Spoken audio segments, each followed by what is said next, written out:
kati omukyala we bwalabye version ya nnamba emu ng'omuntu yenna yatuusiddwako obuliisa maanyi kiba kizibu okuvayo mu kamera tovala abakyala mu tebatera kwogera abeera depressed psychologically ali tortured okay n'agamba ndabye version gye baawadde bannamba emu naye ng'anoonya engeri gy'afulumya story ye otyo okulaba nti ekintu kiri kye baamutimbye si bwe kiri omukyala we wali wamuwadde essimu yange n'aŋŋamba otera okubeera ne Faruku Sakozi naye waliwo emboozi gye baabawadde eyo si ye true story am the victim kati nsobola okuwa reported speak okuva ew'omukyala ow'e Burlington owulira ssebo mpulira kati okusooka kati olaba version namba emu gy'alina agamba version eyo yafulumiziddwa bagaayi abali mu ssaako ya suspected rapist be baafulumiza narrative eyo bagiteefulume ebweru ebuutikire nga basuubira ndooza tajja vaayo nga ge mawulire ge baagala bakitambuze bwe batyo era beekozeemu omulimu sooka okiddemu kyabadde kitya bagaayi abali mu ssaako y'omusajja abawadde nga mikwano gye babadiibe bw'abantu baawano bu weekend babukola ki babunywa baagambye omukyala tubeere ng'abantu abaawamu omuntu ono omusaasire oggyeyo omusango waakiri ogambe nti abadde muntu wo mu kunyiigagana wano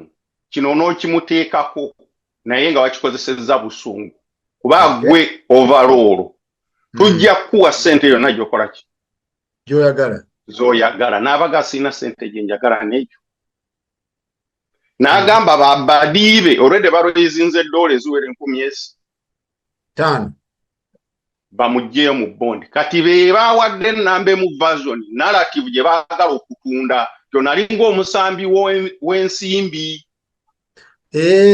baamuwadde version nti omukazi yeekola delivery mu community yeekola delivery bwe kyawedde after 24 hours ate n'agamba ntemera bwe yalabye onaagaanye ne yeetwala mu ddwaliro kati ng'olaba version yo neemulaga we delivery nze ate baakukoze biki eyo narrative eri mu ssaako y'abagaayi be ono omusibe otyo kati ye naŋŋamba nti bwe baba bamaze okunteekayo bwe batyo gwobeera ne Sakozi can you reach out to Sakozi omugayi this is not the version ne mugaa Sakozi tumugambe omuwe interview weeyogereko naye ng'omukyala yalisiddwako ogw'amaanyi tannayagala vayo mu kamera akyalina obulumi kati bw'anaaba ateeredde ajja kujja naye kati essaawa zino kyenkugamba this is a reported speak wayogedde naye njogedde naye one on one kati byengenda okugamba byaŋŋambye tuwe version entuufu kati omukyala ŋŋambye omwami oyo amumanyi wa mu kitundu kyabwe omwami oyo yali agamba mumanyi personally agamba emabegako gaayo oyo yatumako mukwano gwe nti madamu oyo mulimu nga bono oyagala okwana omuwala n'abamutunuulirayo embeera z'eggaayo oyo n'agamba teguggwa ne mugaa sikola ki simusobola nga kalakita ye muntu wakutamira biki n'amugaa teguggwa nga bwona okwana omuntu mu community n'akulaga nti nedda siri interested n'agamba we byakoma teyanteekako mbeera n'asigala nga ndaba nga nange mulaba naye nga yali agezako kola ki okunkwana ng'ayita mu mukwano gwange kigayo yategese party recently ennaku emabega nga 2-3 whatever omukyalo n'aganfumbira abantu ab'enjawulo mufumbi wa mmere mu community otyo nkola ebintu ebyo njagala esumbuuso n'ofumbira emmere biki gayi yategese house party era ng'omuntu gw'amanyi mu community wadde yakwanako ne bitatambula bulungi tewabadde embeera ne bamuwa omulimu abafumbire ku house party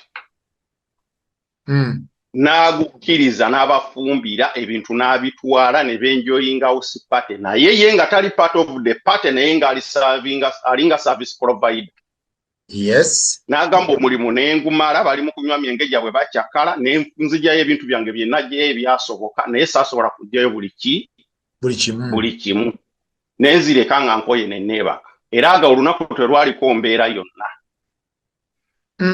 Bwe wayise ennaku nga 2-3 nga njagala okukozesa ebintu ebyasigalayo mukubirako tinina ebintu byange ebyasigala ebitonotono nzije mbinone nti gyendi.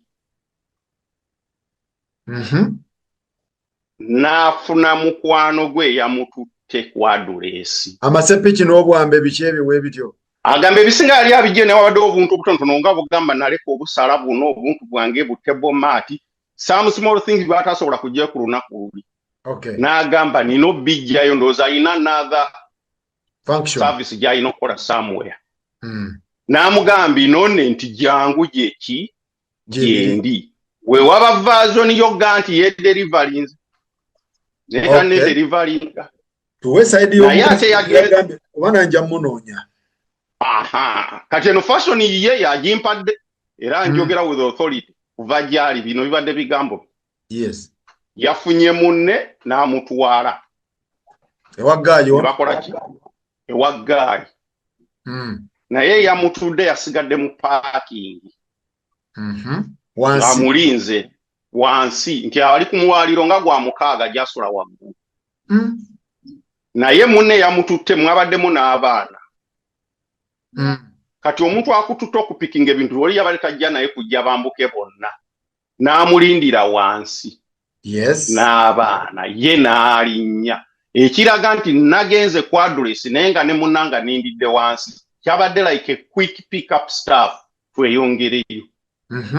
Bwe nayingidde bintu biriwa kebimu bibino kyate buno obutonotono buli wali ku mmeeza wa mu kisenge wali twakutadde wali ku kimeza mu kisenge babutadde mbunengeda mu kisenge okujjayo ebintu okuyingira bwe nti mu kisenge ono nanzigirako emugambo oli kuki ng'amugirako bwe yamuggiddeko ng'alinga amukwata namuga nawe tonzanyisa biki byoliko mugaye kyava amugamba naye ddala wagana okunzigyamu mwana gwe nga nakugamba nti nki nkwagala n'ekiki lwaki tondaba obiki mungatandika okuleeta emboozi bwetu namugamba ebyo ebintu twabyogera ng'abantu abakulu siri interested ate kati kiki mbeera kijoteka olwaki onsembera mungagaye asembera busembezi okimanyi nti ng'ali mu kisenge kye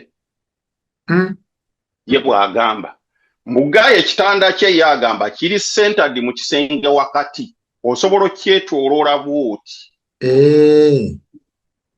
Okay. Ye omukyala bw'agamba nti bwe yansemberere n'enzira the other side of the bed nga tantuuka bw'asembera eno bw'ati n'enzigenda eri emitwetwe ne muganda wende kaki kiyogezaako okukola please ndeka leka nfugewo ebintu ngende kati tetumanyi bintu kigayo ne byadatadde mu kisenge ebyo bayadamu ate nga tamanyi nti wansalesemu mbukati gaye bwe yamaze n'amugamba obaako kyokola ngenda kukulopa singa otatinga okukola ekintu kyonna ngenda kukola ki kulopa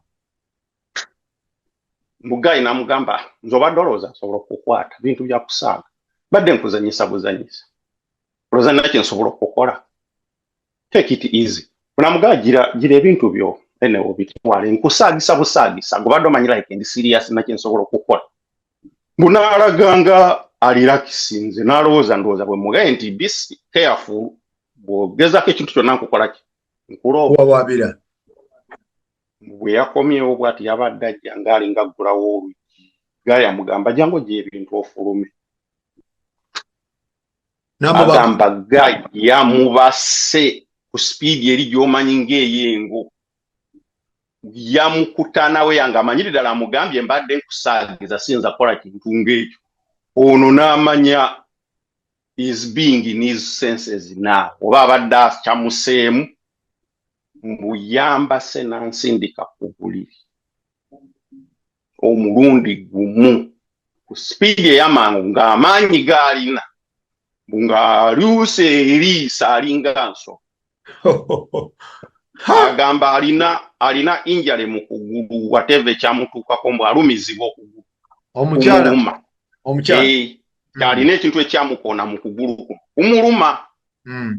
Agamba Guy alinga yabadde amanyi nti alina awamuluma naye nga tatamubulirangawo, talina kyamanyi. Naye agamba Guy yamusimbye ebivi on the most soft part ye nga bumanyi the most vulnerable point. Mbu Guy we yasimbye ebivi ng'alinga eyategedde nti that is the weakest spot. Yagambye it was too much pain. Yagambye sisuubira nti nalwanyeko beyond that point. It was too much. I gave him some scratch in the circle. It was too much pain. Yagambye I couldn't even resist nti horodinga malugange tai. Naba nemubuuza wabadde oyambadde. Tinabadde mu regging. Guy n'asika regging bw'ati nga bw'ogimanyi enika n'egirako. N'abiyuza. Yagisise bw'ati down ka regging omanyi kaba something so soft. Tekaliko mapeesa, tekaliko ki, kaba mulastic. Bw'okasika bw'oti. Naye yagayadde powerful naye ng'okugulu kuno wansimbye anfa. N'agamba the guy penetrated. Nemubuuza olongo kituuku kuba someone was waiting for you down amanyojja. N'agasinza nakuga nti it took this guy a minute. Nti ekintu kyonna this guy yabadde nga alinga eyaweddemu edda. Agambye if he really lasted long bw'aba muwadde seconds 10 nyingi. Yabadde n'ekiruyi. At that moment yalabye bulabi musajja sanga faani we. Ne yeetunuulira bw'ati nga all he sees is like semens ku ye, which was a lot according to her. Nti nga yenna alinga aweddeko ekiruyi n'amugamba kiki kyonkoze kati ofunyemu ki. N'agamba the whole thing took like something. Mbunamuwa ettawulo. Awoolya ettawulo akole ki? Yesimule. Ye yamaze gyesimuuza ye yennyini Guy. Bw'agyesimuuza bw'ati. Munamugamba kwata ettawulo yini kuyambeko. Naawe omukazi bwe yagikutte n'agisindika eri n'amugamba ndeka. N'amubuuza kino ky'okoze ofunyemu ki? Guy n'atambula n'agenda mu ddiiro.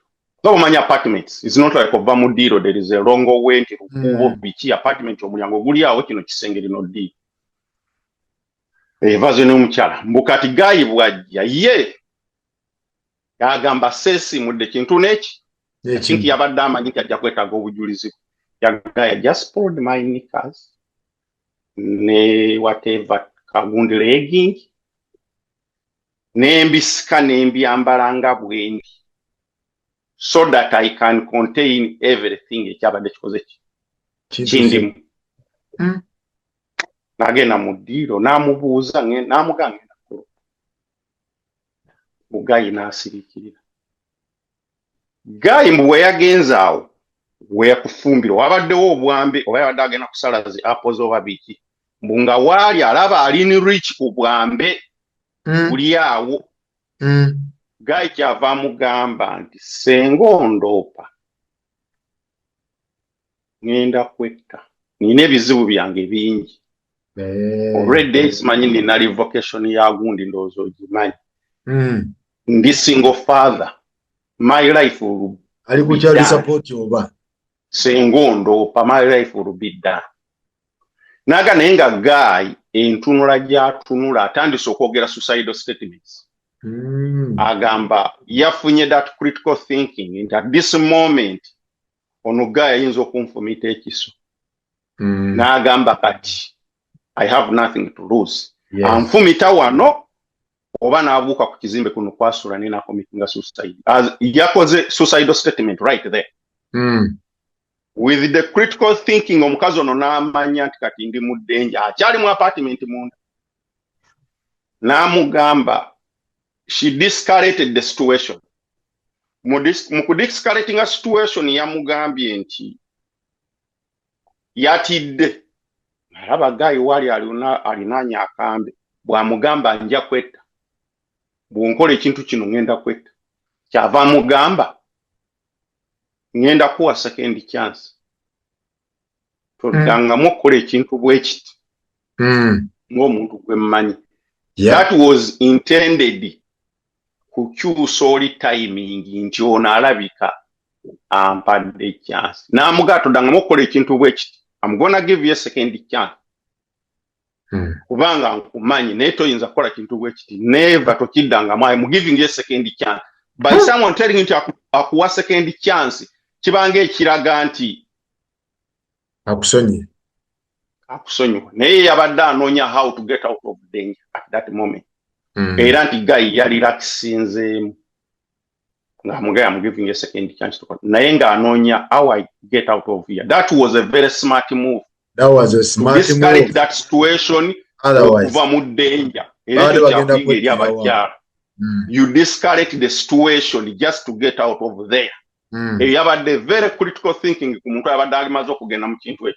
Yaga enafurumye nentuka ku mmotoka nengamba munange nine ekintu useeko ko yekiki nagamba I have been forced nkozeseddwa namugamba zine dakika zogenze wotyo nti naye nga mu mmotoka mulimu abaana ba mayina namuga abaana bano sibbanga ddene nga bavudde Uganda bakyali kiriya nnyo mu Luganda teri olimi lwe tusobola kwogera wano ne batapiikinga kye twogera tufune ewalala tuula sirika tuve wano ntuula abaana eka oyogere what happened namuga atuula nentuula ne tuvaawo tetwavuze ebbanga ddene ne tutuuka awaka woono ne tugamba abaana ne bagenda mu nju n'ambuuza kiki ekibaddewo n'amugamba aŋŋambye ebintu biri mu kisenge mu maanyi ag'ekittalo n'amugamba omazeyo eddakiika nga 7-8 n'otta mbadde manyi kuŋŋaanya n'agamba kyankoze tekiwezeza wadde 30 seconds ne bwe bakubidde chairman w'omu kitundu kyabwe bamugambye omuntu bwati chairman nfunye obuzibu naye I need your help. Chairman responded ng'omukulembeze n'amutuukako n'amukomfatinga ng'akaaba n'amugaaguma n'amugaa chairman ngenda kukola nti ono omuntu omumanyi wammwe but this cannot go like this. Chairman nga obumanyi mu kitundu waliwo ebintu by'oyinza ogabaayo mbaganya kamba kwataganya n'amugaa this case is beyond me ng'omukulembeze w'ekitundu. This is criminal. Guma va mu maziga and you dial. Sisobola kukuba simu gwe victim. Bagenda kumbuza victim waliwo. Dial 911 right now. Ebigambo bya chairman. Yeah, ne chairman wamufunye. Chairman era naye yogeddeko naye. N'aŋŋamba omukyala emboozi gy'agambye bweri. Kaakati chairman bakubye 911 police responded awe baabadde.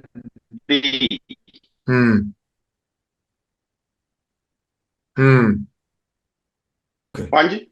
Tugende. Poliisi bwejja n'annyonnyola ekibaddewo ne bamubuuza address ogiina nti ngimanyi. Kati mu interview nga bannyonnyola poliisi in the presence wa chairman omwami akubira ono omuwala essimu. Amugamba nti saagala okyuse birowoozo ku kyonsuubizza.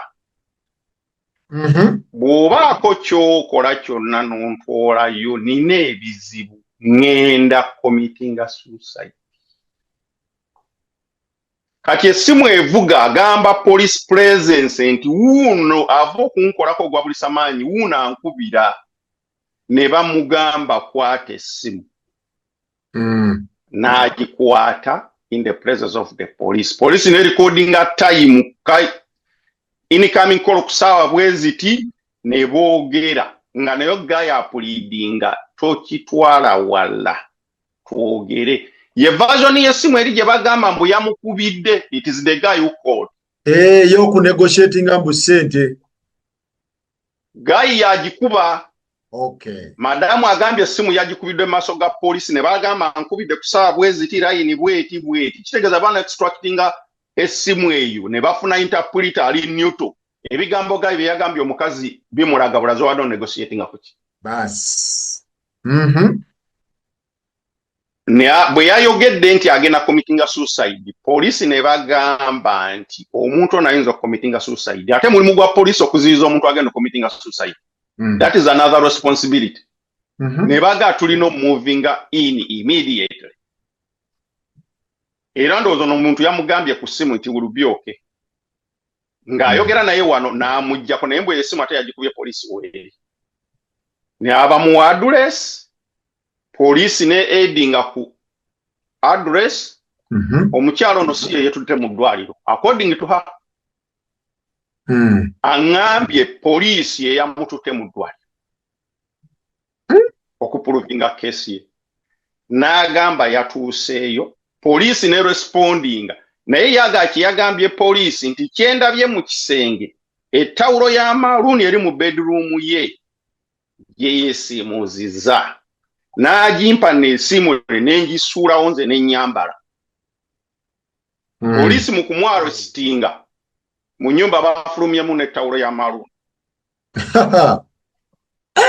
tugende maaso oyo omukazi ategeera alinga yakola criminal science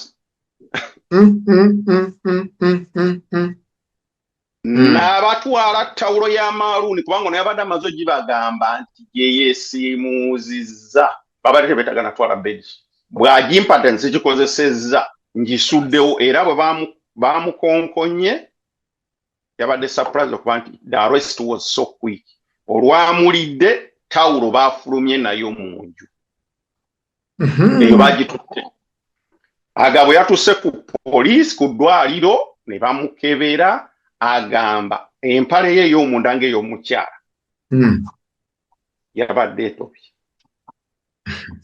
jukira yajambadde teyerongooseza yayambadde bwambazi bwati everything was contained obusagwa bwonna nga mwe buli in our parts ng'obusagwa bwonna buli muli agamba nga musajja yabadde bubi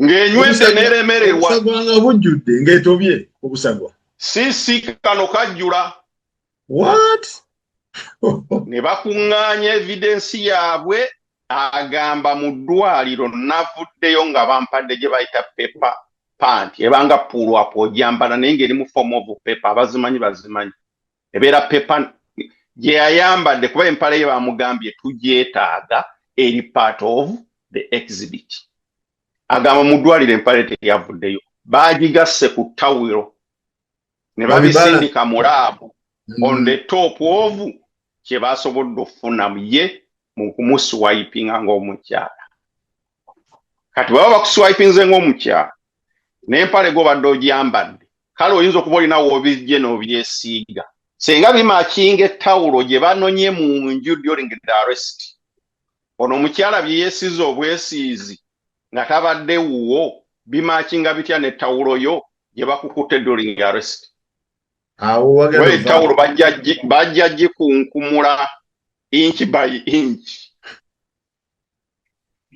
kati omukyala agamba n'afuna treatment everything information eri private tetujja genda nnyo mu details za treatment gye bamuwadde naye nga bagezezzaako tebamanyi obaga alina infection yonna abadde balina omuwa eddagala okulaba eddagala omanyi kati weeriri ene infection within 48 hours ezo basobola ogipreventing oba HIV tebamanyi naye treatment ezo zonna infection ye HIV biki eri eddagala omukazi oyogedde naye ng'ali mu toni ki because naye matalinga ate sometime tubadde tulina mbadde nina omuleka omuwaamu time because atuwa time nga she could choke on words n'omuwulira ng'akaaba naddala at that moment wagambye the penetrated distance even last 9 seconds until the guy lost the oral weight bwe yatadde that weight kwekuwulira nga neno pain erirakisinze kubanga he just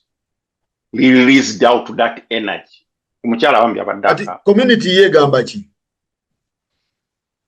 community baagisigidde ekifaananyi kirala kubanga eno first time omukyala okuwogera ng'alabye amawulire gali naye tanayogera publicly. Agamba community baatandise okuŋŋaanya ssente za bondi naye baakoze omutwe nti munnaffe akwatiddwa ICE olw'ensonga etennategeerekeka, tumuyambe tumufunire bondi ya ICE. Ku lisiti etambula ey'okusonda tekuli nti munnaffe yakwatiddwa ku rape. Balaga nti yakwatiddwa ICE.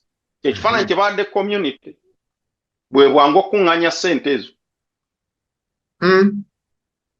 Oba okiraba? Nkifuna. Kati agamba waliwo abamukubidde amasimu abamuwa negative energy mbwe ekintu yali yambye akiveemu. Aga buli akuba essimu n'aŋŋamba ekintu ekyo mujjako ne mu blockinga. Buli akuba nga kyaŋŋamba mujjako ne mu blockinga. Ni mwani blockinga nga mwetaaga. Awabaddewo group emuvuga that side. Woya. Agaye talina kikumi kyajja kukwata tayagala ssente. Ayagala ki?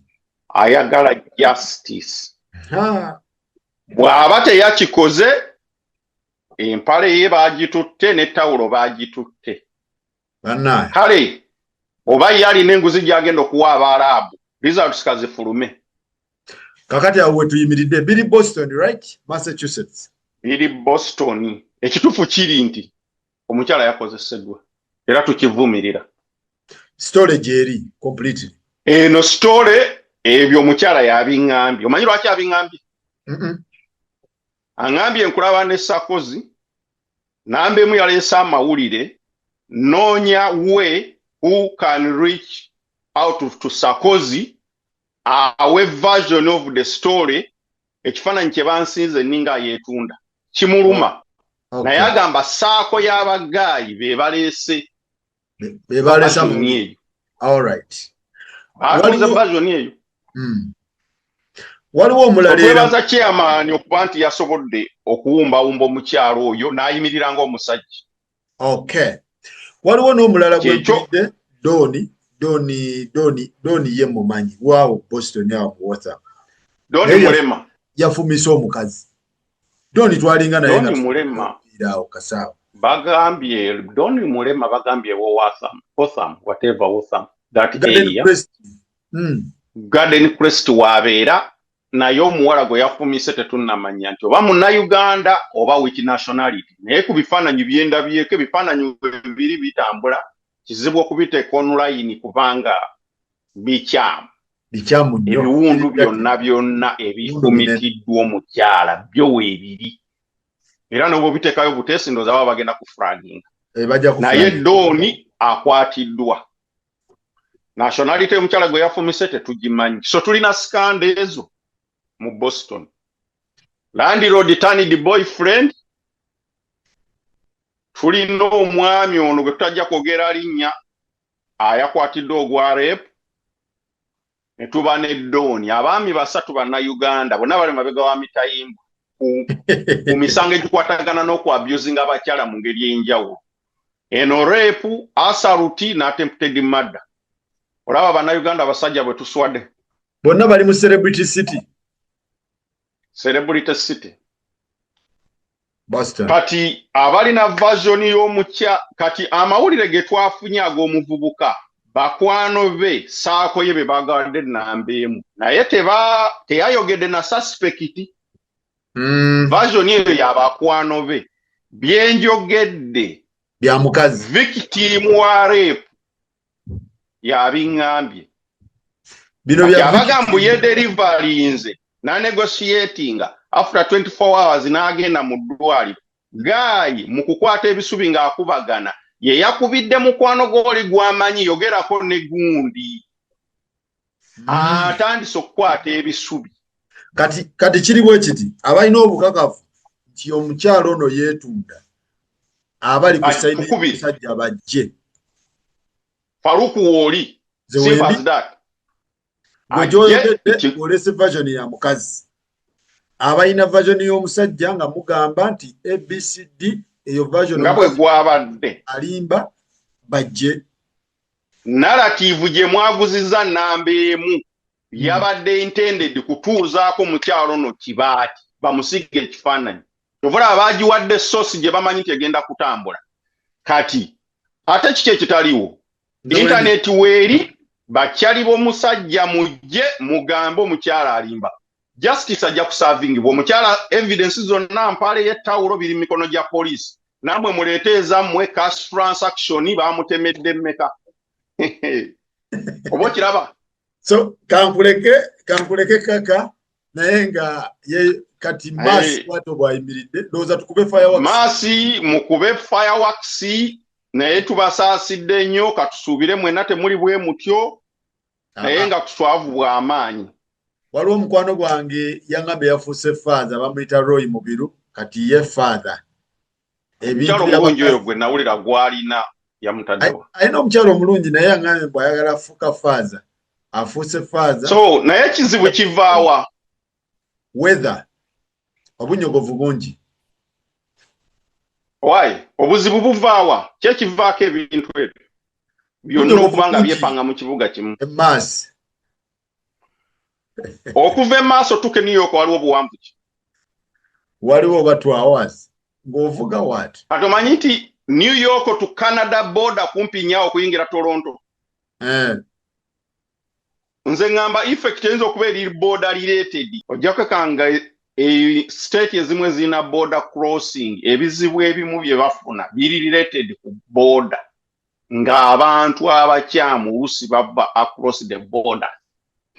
Kati ngamba border factor mu bintu ebi happening mu New York Boston biyinza okuba nga biri part across the border. Just like southern border enjaga evaawo nesala neyingira. Kati tulina otunuulira factor. Are we safe? Nga Boston community, how closer you are to New York and that Canadian border. Abantu bali okubanga bakkirira bukkiriza. Ensonga tulina gitunuulira. Ndowooza temukwata kufuula jirikiti kusuulako mbwa. Mukwate njagala abantu mu comment section bambuulire fact eyo eri etya tulina ogitunulamu okunyweza ebyokwerinda ku border. Nti ababikola bafubutuka Canada. Amanya ngamba bugambi just tuyinza oba tuyingirwamu abantu abakyamu.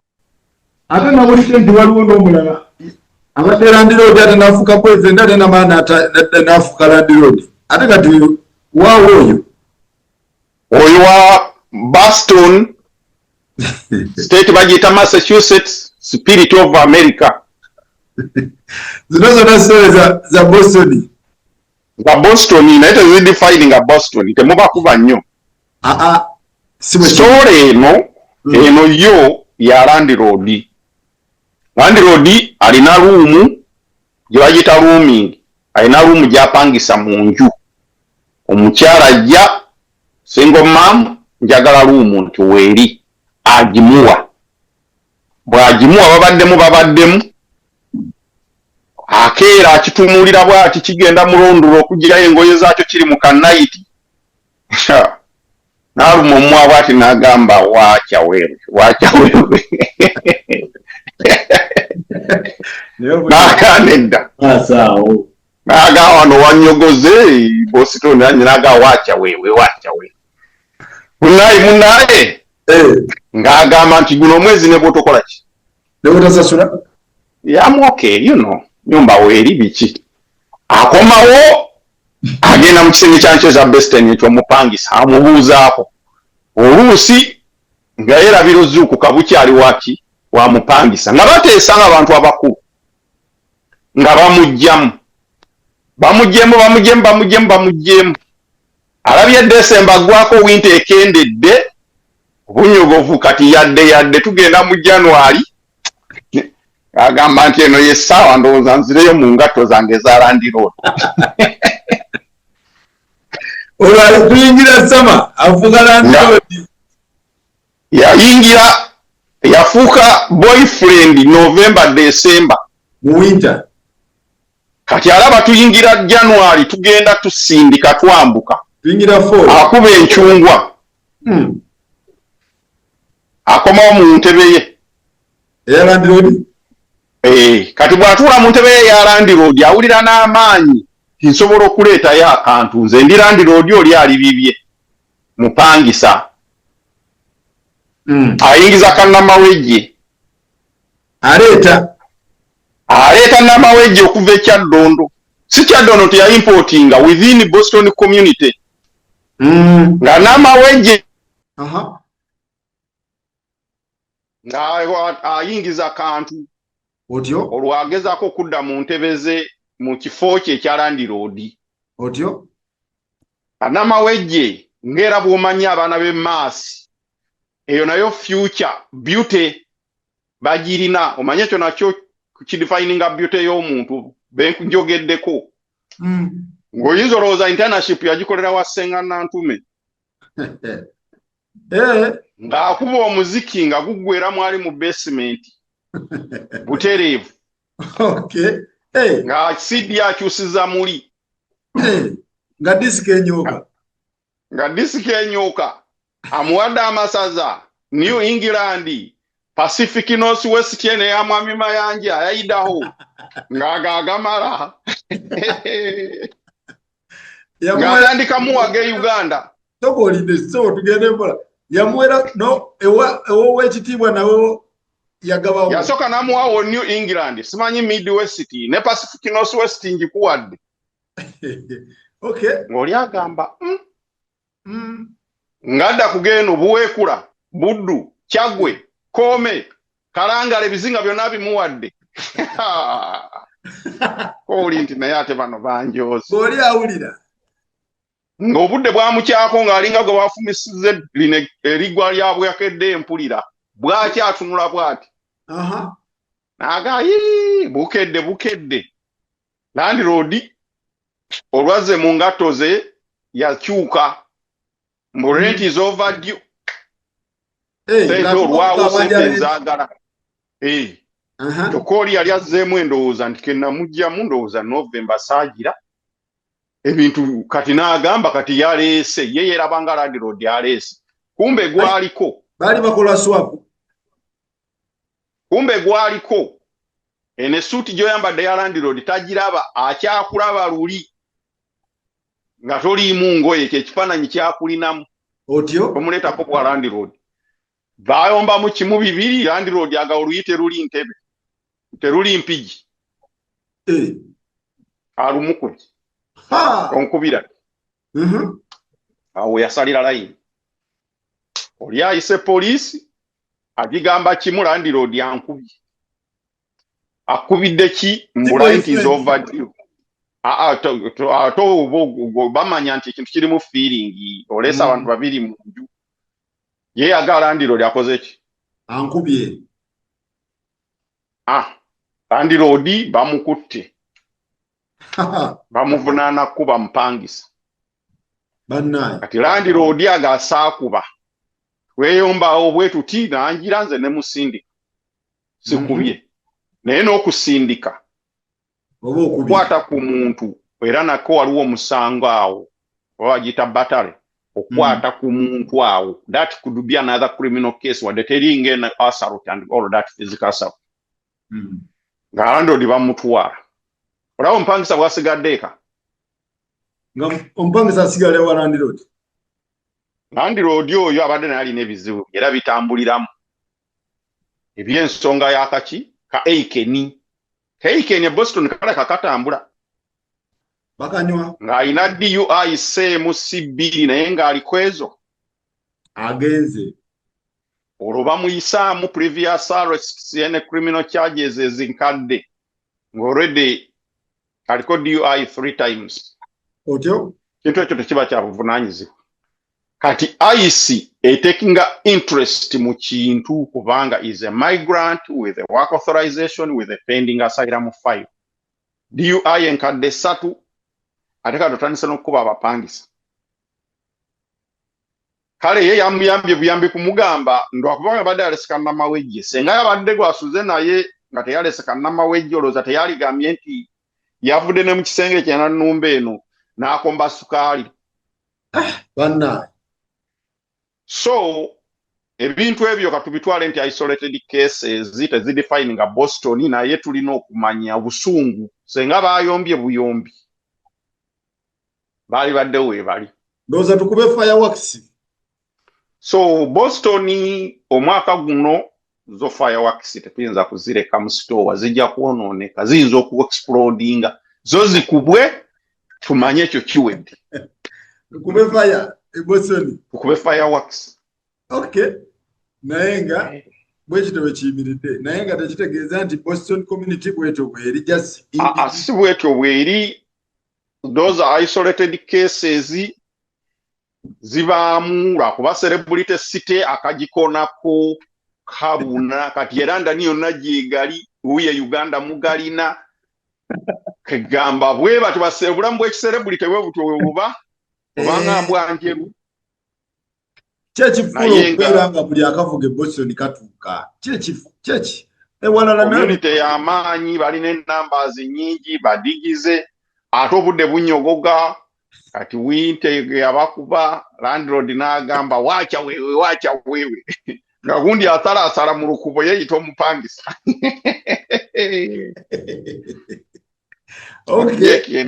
okay banki ntwete byabakutte naye bambi bwe baba ne baloya abalungi ne bafuna zibondi basobola kufuna migration bond status bazirina balina pending files but that is migration wise balina status basobola okulwana naye omusajja ono naye ate muzibumu bino sigenda kulimba bw'otunga mu Boston mu America abavubuka bali Boston munjulira abana Uganda munjulira ku kyenjogera bw'otunga mu Boston osobola okukera ku macha n'onoonya omuwala alabika obulungi Boston actually Boston is just a city can't always state yonna Massachusetts n'onoonya omuwala alabika obulungi Abudu ayinza okubula tuwachi nze nanye bakyali bane tugamba negwe embassy eno obeesooka nefunayo bannakibette bettaabo bewa visa ennyo osanga omukazi nga ali awo tategeerekeka nga tomutegera naye nga alina visa kati bw'aba anoonya buno bulungi bwa mu kkubo abo mu Boston tebaliimu omanye eriyo buno obulungi Puritenico Queen Masoro kind of eyo beauty Boston teriyo anoonya ba Queen Masoro ba Puritenico abo abakyala mu Boston tebaliimu nice. Abakyala mu Boston bali professional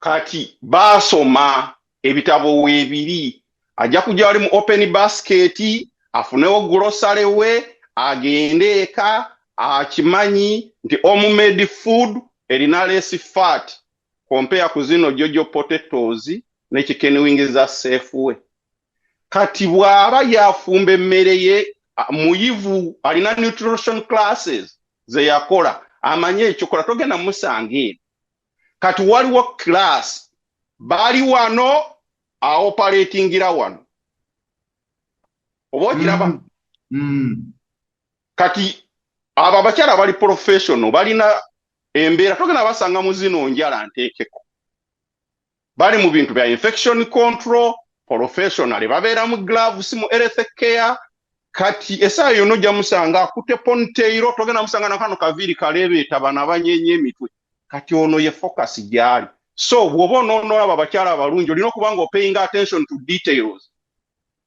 beauty is not about like eri omuntu nga tali eye catching nga ye tayaka nti olumulaba bwoti mulungi naye nga olina omuwa obudde paying attention to details beauty eba weeri teri mukyala mubi oba okiwulira kati bana abakyala bali wano bakyesinga dreams zaabwe they are not chasing me kati omukulu yayinza okuba ali eno beererika Otham is chasing women kati bagenda kuba parallel Otham yinza ba Otham and that's it dream ye kuchesinga bakazi these ladies are chasing their dreams so bagenda kubeera we but they will never meet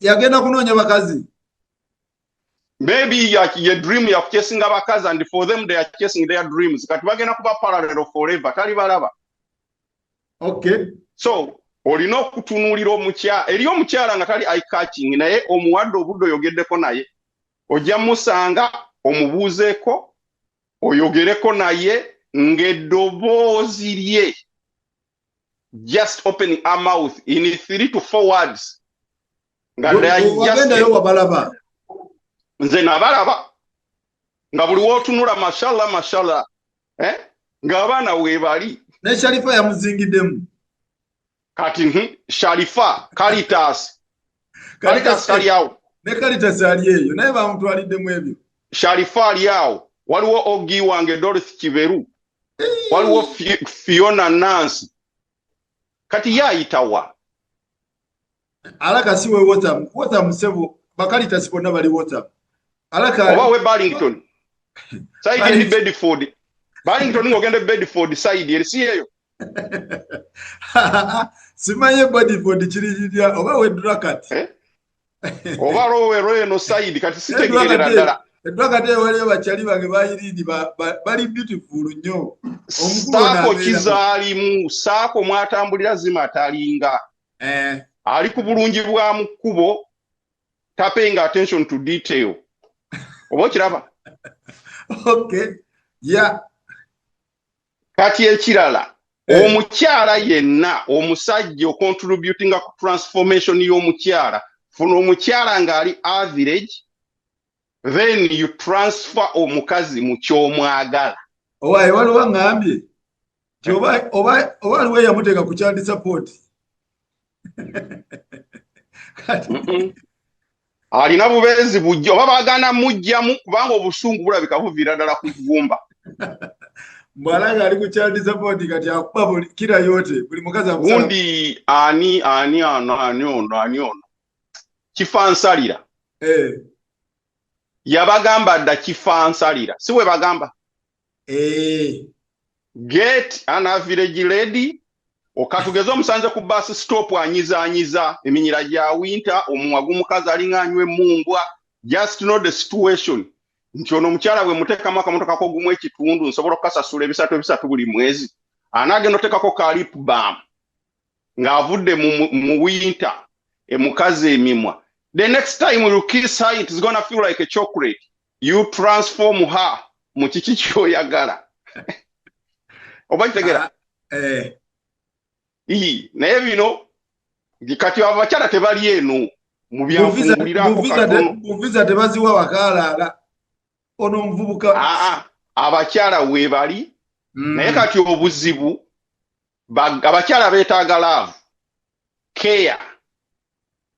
Kwa waliwo omukyala yarespondi nzaawo n'agamba titemutuyamba mutulekera emigugu gyonna mutukozesa nga basajja kaakati ono gaya bamanyizizza amaaso nalowooza si balungi naye gyolo they need gwe kati oliwawo oli musajja omukyala mogeji wa 10,000 ng'omugaleeta 2 nange ndeeta 2 omukazi tasaana sasula waasula sasula enju n'emmotoka gy'avuga gisasule olaba oba tatunule beautiful abeere mukazi by design they are women balina kulabirirwa basajja naye kati bakyali bange kati yazinze America yonna yazinze Boston yazinze Massachusetts yonna kakota nedda nze naliye maasi alimba bere yatutwalidde mu 7 wokitegera kaakati alimba bw'oba toyambye mukyala mufuula kyoyagala bo babaddako babayonka biological and economical kaakati anaabeera atyo omulungi kati babanuuna tuwe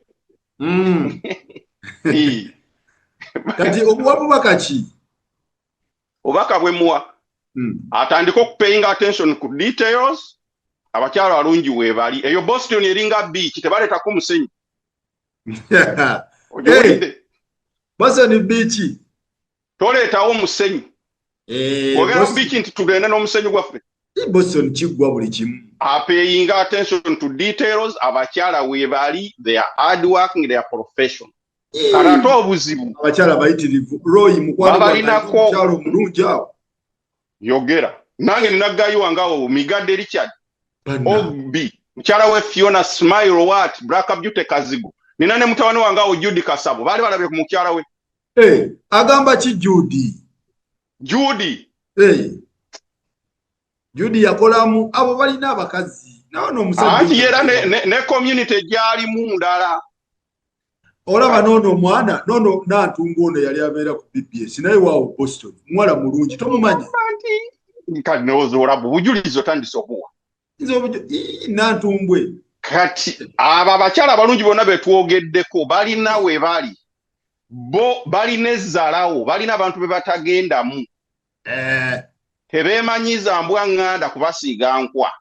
Dei. Okitegera. Okay. Kati ekirala. Kirageza atambulira walala.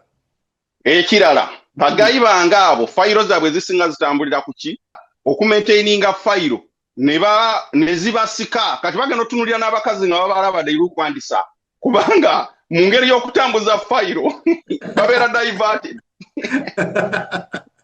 Baba bakyala babyute y'abakyala. Ayo gupika nnyo. Kati Boston tulina we tugirabira. By the way, Boston was very supportive wano. Twateka conversion wano. Nobody beats Boston numbers. Mubataninga apo wano. Basinga n'aba zinanga alumba Boston muvirayo. Kati mugambe abakyala be Boston, it is a beauty with brain. Yes. Sibana abalina enjala. It's not like a Queen Masoro pretending category. Abalabe nga bw'olaba mukyala Kenzo. Abadde anoonya ba Queen Masoro Boston. Mukyala Kenzo mulaba. She's beautiful. That is the beauty with brain. Kati Kenzo alekawo ebinyarwanda bimeka webiwala okuba n'omukyalo oyo. Leero bw'amuzaalamu abaana babiri n'afa enkya. By the time they turn 6, abo abaana b'oyo mukyalo genda basanga mu international school. Yalonda beauty with brain. Gwe bazaale mu Puliteniko bawereza emyaka 6 bagenda kuba balonda bukyupa kiteezi. Kati abasajja ennaku kuno tebakyawasa mabina. Byanoonya. Ayi. Anonye. No. Musindika musindika endala. Tetugenda kukkiriza kukwata ladies babakyala baffe Boston abakwate kwata abazingazinga abakube. Tetugenda kikiriza ekyo. No. Nga akyali wano kumpewo ku platform. Nja kugwa ne Boston. Kugwa nayo. Tugenda kugwa nayo. Kitwitiro yakongambye nti ofiira ku Boston. Alumba Boston omuyingi. Bakyala saagala kabo baonone kintu kyaffe. Bakutte family z'aba bakyala family bazikutte mu kiwatu. Ne mwana. Nga bajja omukono mu bbiiru. Bakalita sibo ndabali awo bannange. Naye mugenda awo mwekyanga omukubakuba jimu mukola obunyama. No. Ekyo tetugenda kikkiriza. Ate teyakomyawo ssebo n'abakuba mbu oluzungu. Bw'engeji nga mu luzungu tebasukka dakiika 3. Naye kati ddala Munnayuganda bw'oba oli mu America wano ffenna tuli ekintu eki we are all Africans living mu America. Tolina ky'oli. Oba oluzungu olumanyi ku level ki? Ffenna abazungu batulaba ekintu eki? Kimu. Kati njagala okukubuulira ng'okutta omwami oyo aga nti tebamanyi luzungu n'omuteeka mu luumu eri n'omuwa abazungu aba n'obagamba munyumyemu eddakiika 5 n'okwata n'ono gwagamba tasobola kwogera luzungu ddakiika 3 n'omuteeka mu luumu eri n'obagamba munyumyemu eddakiika 5 mu ddakiika 2 ezisooka abazungu kye basooka obuuza ono, hey brother, how are you, where are you from, wooyogerera ebigambo 2 kye basooka okukubuuza ki? Bakubuuza ki? Where are you from? Kye kabonero akasookera ddala okulaga nti oli kimu n'oli ate kye bagenda n'obuuza oli kuba mwena muli ekintu eki kimu oba olumanyi accent yo si yaabwe and you are not part of them and you will never be. Bamukola ki abakyala be Boston? Kiki bamukola? Ali ku child support? What? Simanyi. Kati abakyala abo babatamanyi luzungu osanze muna Uganda. Kiki ekikwogeza ne Munnayuganda muno oluzungu? Awo simanyi. Bajja ne bafuna visa bayogerayo oluzungu. Emirimu gye bakola interview bazikola mu luzungu. Ogera n'abazungu. Interaction ze bakola ne bakozi banabwe ku mulimu ziri mu luzungu. Gwongawe naye gwe Munnayuganda osinganya Munnayuganda muno kiki kyoyagala mwogerera oluzungu. Kati oluzungu nalwo lwafuuka kya kwewandiisa. Tekirina amakulu. Era omuntu okugamba nti tomanyi luzungu, it is one of the ODS, kwegamba kind of, it is idiocy. Omuntu okugamba nti tosobola kwogera luzungu ng'osinkanya Munnayuganda no why? Tulubeera mu luzungu. Kati bakyali ng'abo wano ku ate n'oluzungu lwano lufu lw'ogamba abantu. Lufu. Ogenda sanga wano omwana akuwoleza I didn't do nothing. I didn't do nothing luzungu. Those already double negatives. I didn't do nothing. Bosanga omunyaga agamba I didn't do no shit. Kahalo luzungu lw'ogamba mbu tebamanyi luzungu. So omukulu ono samutegedde. Abakulu abo be bano wano mu America be babayita full grown up ass man. Oli ayinza okugamba is a full grown up ass man. Kasitotandika ebintu ebyo. So temugenda kukkiriza muntu afubutuka eyo. Tetugenda kukkiriza. Ayonoona ekintu. Ekisookera ddala bw'ogenda mu masomero gano galaba. Twabeeranga nga tusoma. Ng'omuwala omuzungu atuula awo ng'ali ku level emu ne class teacher mu luzungu gw'okubuuza ekibuuzo omusomesa akugamba nziriramuko katono n'okiddamu omulundi ogwokubiri n'apiikinga. Bano ba native speaker ng'olulimi kyekyo. Naye nga baba wa pepa ya English 101 102 ne mugikola composition biki ogenda otunula omuwala omuzungu nga bamusimbye enkaaga ng'oli mu 75 n'obuuza kiki ekibaddewo. Ono wawano olulimi lwe batusomesezaamu lulwe. Okay. Lwe batugambye owandiikamu composition n'ogiscoringa mu 75 n'agifunamu enkaaga. Kati oluzungu is not a measure of intelligence. Oyinza gamba abawala tebasobola kwogera luzungu balutwala wa. Kati ogudde ku mwana eri mu open basket mudde mu Luganda onoomuwaana otya mu luzungu. Oluganda ogenda kugamba omuntu oli wangangundi bw'obuyimba bumanyi buno obwa musajja wange Lutalo. Onyirira simanyi olinga ekimuli ky'entula ekyakasa. Kati ekyo osobola kyogera mu luzungu. So omusajja ono muwa obubaka tugende ku story endala. Obubaka bwenjagala omuwa mugambe nti okupromotinga olulimi lwo kintu kikulu. Nze nyinza okuwa example emu. Ku mulimu tulina Ethiopia. Ba supervisor baffe baali mu office awo nga balina bye bakola ng'omu alagirira munne okukozesa print empya gye balese yakamanshi enene naye ng'oli tagitegeera muganyiga wano naye nga amugamba mu lulimi lwe. Supervisor omukulu boss yava mu office ye n'abagamba nti saagala kuwulira ebyo bye mwogera ebyo bwe mubeera wano mulina kukozesa luzungu. Ne bagamba kale ne bagenda ne babuuza lawyer baali batu ayalinga tewali police etugamba bwe tuba twogeranga ffe ababiri ab'ensi emu kikitukakata okukozesa oluzungu tetwogera na muntu mulala. Ekintu kino kyabadde fair mukama waffe kye yatugambye n'abagamba that is discriminative. Era mulina right omuwaabira. Muwaabire muwaabire state ebakozesa.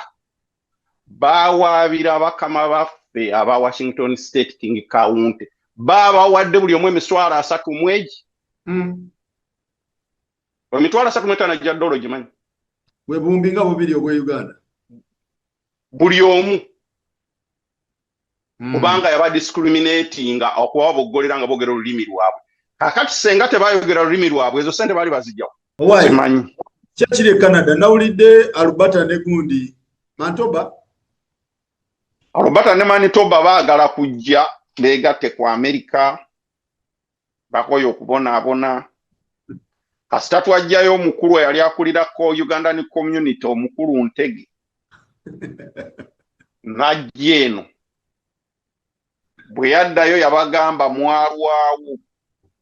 Okay. Eri wayitirivu mwalwawo saamanya. Kati Alberta eyo gye yava addayo nga munyirivu bitya. ne bambuuza obeera wa nti ndi CR ndi US. Kati abantu beekolamu eri ekikungo bonna bazungu baddugavu si bannayuganda bonna states biri zisaba President Trump twagala kubeera part of the United States of America kubanga omanyi okusakira abantu bo wagenze n'ovuba ebirombe by'amafuta ebisinga mu nsi yonna n'obikwata n'obiteeka eno twagala walungi era ng'omuganda bw'agamba nti embwa tebeera gye balyantula wano mulirwana bw'oba ofumba ntula nga neighbor afumba nyama embwa yo tesobola siba wa wakaawo esiba wali ewa neighbor kigudde ku America so bwe tuyimiridde naye tujja batwala so kati ntege yali Alberta chairman mwavuba chairman engera we twavubye Maduro ojjayo mukulu n'omuteekawa abasigadde bagoberera bugoberezi bamulaba akanyiriro ne bamugamba waayo kikola otya ndi CR bali katukuŋŋanya abazungu tukole ki tuvire ekyambulira so sawa yonna Canada ebeegattako state zeeyongere kakati tebalina kye batugamba okay tweyanza nnyo sebo tweyanzege ambatumiddeko abo miti agamba ki miti kyali wange Peter Mubi agamba ki we bali bakiringa bosa agamba ki ali eyo alayika yalumbye eyo wanyogoze nnyo okay yatajja kukola yajja kusobola kuleeta muntu kuluuminga munju koye kanfulume Faini mama yakutumidde Faini mama mugambe Goleti mukambwe Goleti yani omukyala mukambwe okay alright mukwasaganye ngeri gyoli Aji Faruku osobola okwetegekera eno nga bw'ojja eno oba fiiti ne bw'oddeeko oba fiiti kibadde kikola andeka namulabye Amanda waga mukubye live galiwa ku seti kwenyini nga bw'omubuuza Golodi mwali mulimu ne Diamond Diamond mwali mulimu n'olufutafuta kaka bayi bera bulungi sebo nengana ye Faruku bera bulungi sebo bayi